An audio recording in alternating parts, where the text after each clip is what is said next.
Namaku Dani. Cerita ini kejadian tahun 2022, waktu aku dan 3 temanku, Raka, Indra, dan Dimas, nekat naik ke kawasan Alas Purwo. Katanya sih mau camping sekalian cari suasana baru. Awalnya cuma iseng. Raka nemu lokasi yang katanya sepi, asri, dan cocok buat healing. Tapi begitu dia bilang Alas Purwo, aku langsung ngerasa nggak enak. Semua orang tahu itu hutan paling angker di Jawa Timur. Tapi karena mereka ngeyel, ya udah, aku ikut aja. Kami berangkat Jumat malam. Jalanan gelap, suasana dingin, dan beberapa kali kayak ngelihat bayangan lari cepet di pinggir jalan. Tapi kami pura-pura cuek. Dalam hati aku doa terus, semoga nggak kenapa-napa.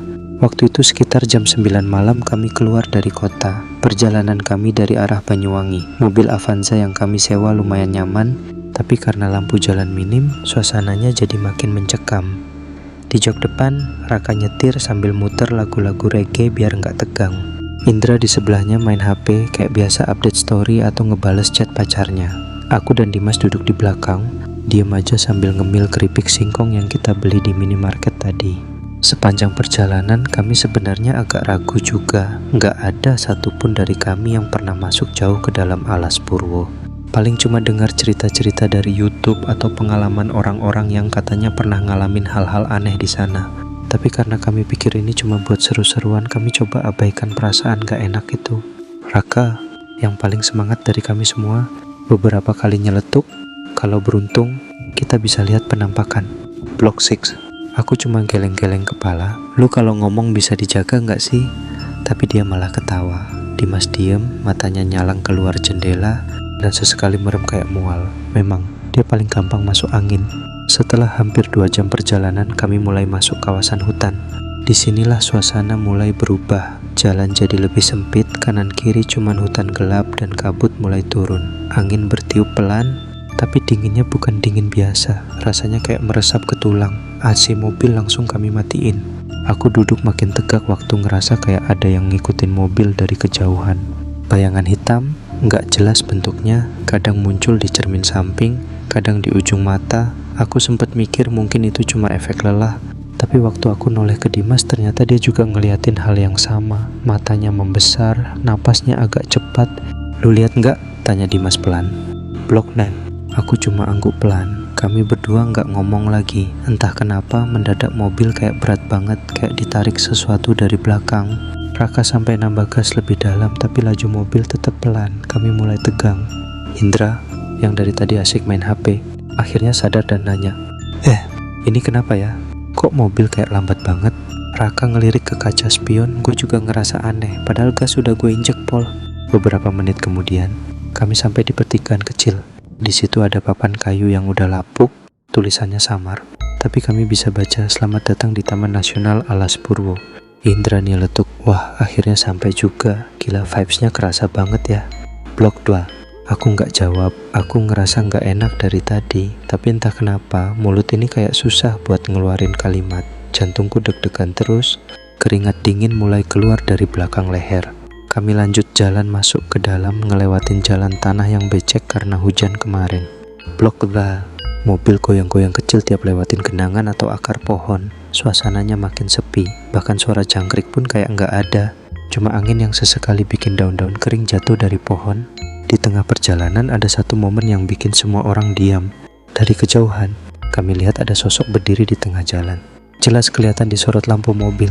Perempuan, berdiri diam, rambut panjang, pakai baju putih. Stop, stop, aku teriak. Raka ngerem mendadak. Ban mobil sedikit slip karena tanahnya licin. Kami semua langsung tegang. Tapi waktu kami nyorot ke arah depan, sosok itu hilang, kayak nggak pernah ada. Nggak ada bekas kaki, nggak ada suara lari, cuma kosong. Lu lihat kan? Tanya Indra. Kami semua angguk. Bahkan Raka yang biasanya paling songong sekarang mukanya pucat. Dia coba nyalain musik lagi tapi nggak ada suara. Sistem audionya error, cuma muncul layar biru. Akhirnya kami lanjut pelan-pelan sampai ketemu area datar yang cukup luas.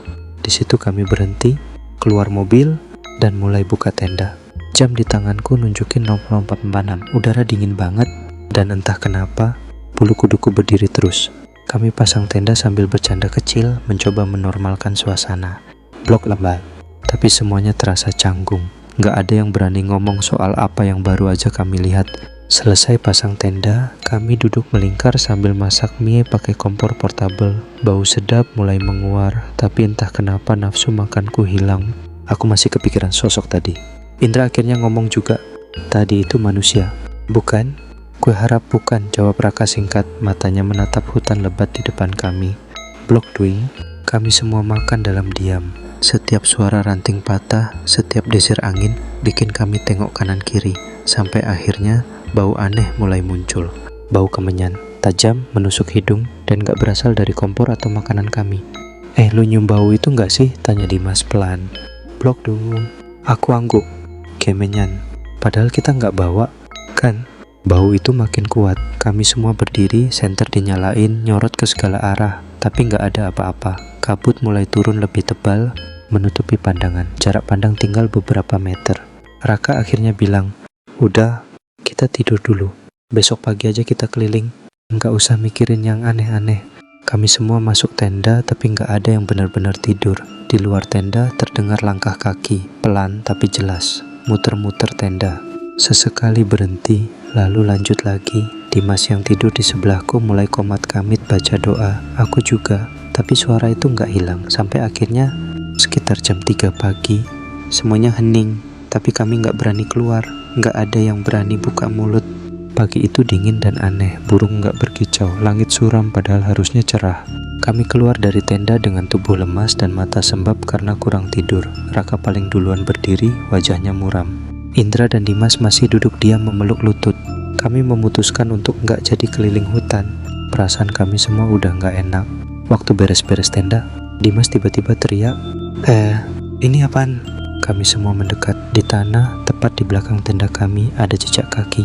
Bukan jejak kami, ukurannya kecil tapi banyak dan mengarah ke dalam hutan. Anehnya cuma jejak masuk, nggak ada yang keluar. Seolah sesuatu datang dari dalam hutan mendekat ke tenda kami dan gak pernah kembali. Indra tiba-tiba mual dan muntah di samping pohon. Raka diam, wajahnya tegang. Gue bilang juga, "Tempat ini gak benar.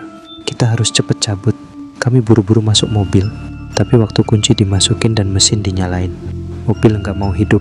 Aki normal, bensin cukup, tapi mesinnya cuma berdecit pelan. Saat itu juga suara gamelan terdengar dari kejauhan, pelan tapi jelas. Semakin lama semakin dekat, seperti rombongan arak-arakan lewat di tengah hutan, tapi gak ada siapapun di sekitar. Indra mulai menangis. Gue pengen pulang, gue pengen pulang." Aku pegang pundaknya. "Tenang, bro, kita bakal pulang. Gue janji." Entah kenapa, setelah beberapa menit, suara gamelan itu berhenti.